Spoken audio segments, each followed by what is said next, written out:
As denúncias que estão sendo apuradas dizem respeito a alunos que teriam fornecido informações falsas para serem beneficiados pelo sistema de reserva de vagas da Unesp. Professor, como essas denúncias chegaram até a reitoria e quais são as características desses casos? A primeira, as denúncias chegaram por intermédio do Ministério Público a partir de uma denúncia feita por uma organização chamada Educafro, que é uma organização de atuação política na denúncia do racismo e nas ações políticas afirmativas de defesa da população negra, notificou o Ministério Público de que havia ocorrências de fraudes na Unesp. Então a Educafro entrou em contato com o Ministério Público e nós fomos notificados. Em função disso, a universidade montou uma comissão que eu faço parte, para poder fazer a apuração e pensar critérios de averiguação das denúncias. Então esse é um primeiro momento.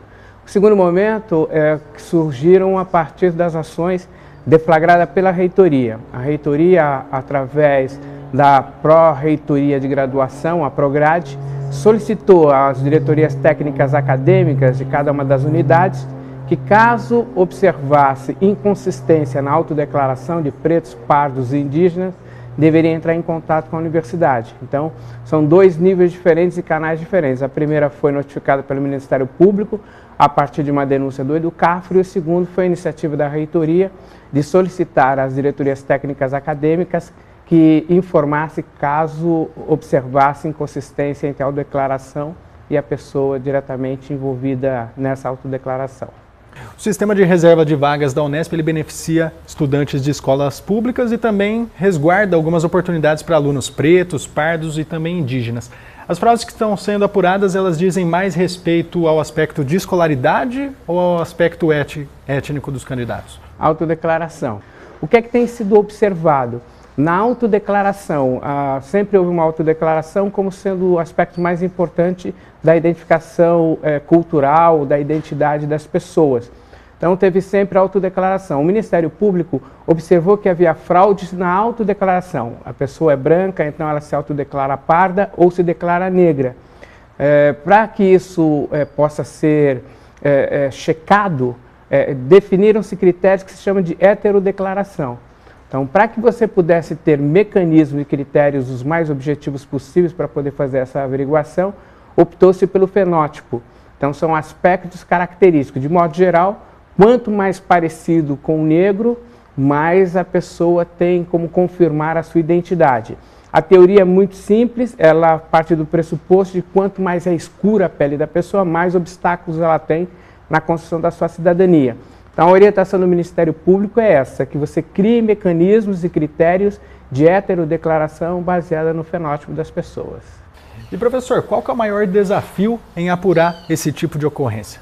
A definição de critérios. Os critérios eles têm um caráter de objetividade, porque você trabalha com o fenótipo, mas tem também critérios de subjetividade.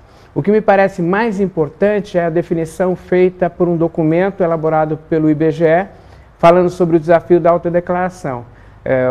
Eles recuperaram um texto de um grande teórico do passado, chamado Horaci Nogueira, que dizia que no Brasil nós temos o racismo e preconceito de marca. Então, o que tem sido utilizado como mecanismo importante para heterodeclaração?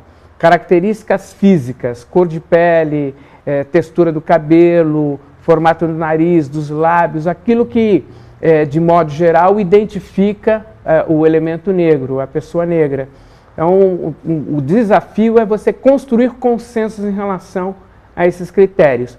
Mas as universidades estão fazendo isso com bons resultados, então nos parece que é um bom caminho a ser seguido. Quais que são as penalidades cabíveis? Primeiro tem que declarar que é um crime, né? Isso significa falsidade ideológica, né? Equivale a uma pessoa, por exemplo, apresentar um documento falso de conclusão de segundo grau. Então é um crime cometido pela pessoa. Segundo, quais são os critérios e medidas adotadas pelas universidades?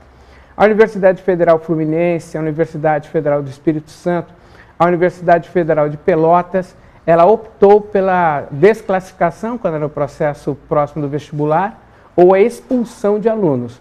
O caso mais dramático, do ponto de vista da imediata decisão, foi da Universidade Federal de Pelotas, que tinha 29 denúncias de alunos no curso de medicina e expulsou 27 alunos. Então, isso tem mostrado que é possível pensar critérios de responsabilidade e responsabilização daquele que se autodeclarou como preto, pardo ou indígena. Então tem sido bastante eficiente nesses mecanismos, na medida que você tem um consenso em relação aos critérios a serem adotados. Quando identificado, é um crime e o aluno é desclassificado ou expulso da universidade. E pode-se dizer que isso é um reflexo da própria ampliação das ações afirmativas? Mas tem questões que têm que ser levadas em consideração, né? Uma delas é que essas ações afirmativas elas são efetivas, senão não teria tantas fraudes registradas. Elas são efetivas, os estudos mostram que ela é extremamente positiva do ponto de vista do aproveitamento do aluno e o clima que ele cria na universidade. Um aspecto que eu acho que deve ser salientado é que, lamentavelmente, algumas pessoas ainda querem tirar vantagens e manter seus privilégios de acesso ao ensino gratuito de qualidade, normalmente nas universidades públicas. O que eu acho que a pergunta que nós temos que fazer é se nós queremos esse tipo de aluno na universidade. O aluno fraudador, o aluno que comete um crime, o aluno que não se submete aos critérios definidos pela legislação. Eu tendo a acreditar que o ideal seria que as universidades sinalizassem que não querem esse tipo de aluno. É um aluno que falta com todos os critérios fundamentais da ética e tenta tirar vantagens. A gente está vendo pelo noticiário o quanto tirar vantagens pessoais para se beneficiar é prejudicial para o país. Então, eu acho que a questão central que nós temos que perguntar é se nós queremos um tipo de aluno que é um fraudador e que comete um crime para entrar na universidade de qualidade. Na semana passada, a Faculdade de Direito da Universidade de São Paulo aprovou a adoção de cotas raciais na seleção. Qual que é a importância de um tipo de ação como essa chegar a um espaço, por exemplo, como é o da Universidade de São Paulo, e de que forma isso contribui para a expansão dessas políticas? Daí se considerar que ela está resistindo bastante. As primeiras experiências de 2002, a Universidade Estadual do Rio de Janeiro, a lei é de 2012 e agora a Faculdade de Direito tomar essa decisão. É extremamente importante. A Faculdade de Direito é uma faculdade do final da segunda metade do século XIX, é um patrimônio da história política brasileira, né? Foi a escola onde Castro Alves estudou, então é uma universidade que tem um relevo extremamente importante do ponto de vista simbólico.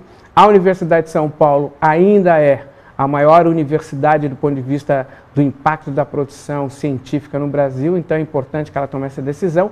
Então o valor simbólico é extraordinário, né? Sinaliza que uma das instituições mais importantes, mais antigas do Brasil, compreende a importância de você adotar mecanismos que leve à equidade social, que leve à qualidade acadêmica e que leve à diversidade cultural. Então a importância simbólica é extremamente importante.